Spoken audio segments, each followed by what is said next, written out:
Welcome back. We've all heard it before, that Boys of Summer trope used to describe the time of year when baseball takes over the sports calendar. Well, not so fast. High school hoops fans in the area will be happy to know that multiple basketball showcases and tourneys are set for the next few weeks, starting first with Orono.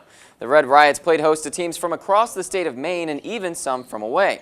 Teams from Fort Kent to Calais to Greenville and even Twinfield High School in Vermont made the trip to get in some off-season work.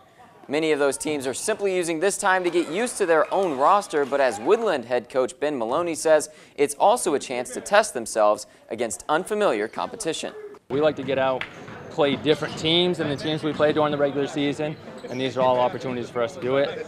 You know, a little less pressure than it would be during the season, so it's really fun for them, and we had a really good effort last game, so it was really fun. It's really worth it coming up here to do that kind of stuff. While that was going on in Orono, there actually was plenty of baseball action going on as Legion Baseball continued its season. Bangor Coffee News boasts several players from the high school team that just won a state championship, but that didn't matter much to the group from Hamden. Well, despite a couple homers from Zach Cowperthwaite, Hamden built a 4-run lead. Skip to the 8th inning, Josh Palmater gives his group a bit more cushion. That bloop single falls to allow Reese Poulin to score. Hamden up 8-3, and that's enough for Nick Garrett. He would close the door on a complete game to lead Hamden to the 8-3 win.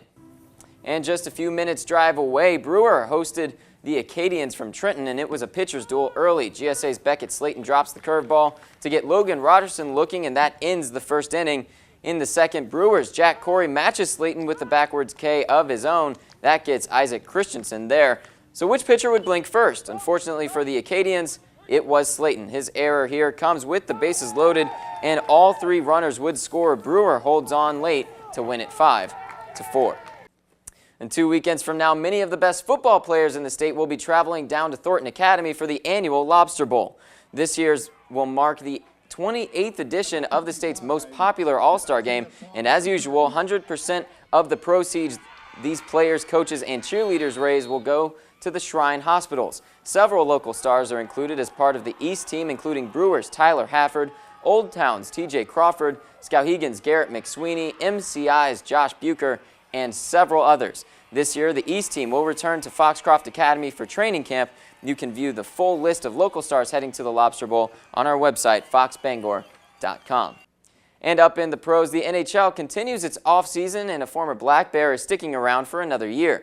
The Dallas Stars announced this weekend that they signed forward Brian Flynn to a 1-year deal.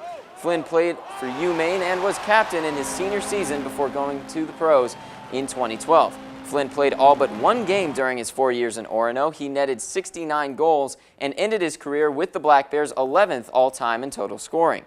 The Stars are Flynn's 3rd team in 6 years. He played in Buffalo and Montreal before heading to the Lone Star State, and he has 61 career points in the NHL thus far. And while Celtics fans may not be happy with the free agency period thus far, the Seas did make some exciting picks in the draft the past couple of years. The team signed both Jason Tatum and last year's first-rounder Ante Zizic this past weekend. Both will play in the Summer League, joining a roster that includes a couple familiar faces here in Maine. The Celtics are set to begin the Summer League schedule on Monday with the Utah League and then the Vegas League after that. A couple Maine Red Claws have been selected to join the Celtics for the offseason competition. Demetrius Jackson and Abdel Nader joined the Red Claws this past season, in which the Celtics affiliate made its first appearance in the D-League Conference Finals. Nader averaged 21 points and 6 rebounds per game. Last year's other first-round pick, Gershon Yabusele, who also shined in Portland, will miss the Summer League after having foot surgery in May. Well, let's go north of the border for Canada Day. The Red Sox traveled to Toronto and had plans of ruining the celebration. Early on, Jackie Bradley Jr. gets it going with the hot shot down the third base line. That brings home 2, and the Sox are on the board first. Then in the second, Dustin Pedroia adds to the lead. His base hit into right center finds its way to the wall, scoring 2 more there, and that was plenty of cushion for Chris Sale. He continued his dominance with 11 strikeouts in 7 shutout innings. The Sox go on to win it 7-1. So who said the sports calendar has to slow down in the summer? There's plenty going on both in the Boston pro scene and up here locally. However, that does do it this weekend for sports. I'm Matt Randall. We'll be right back.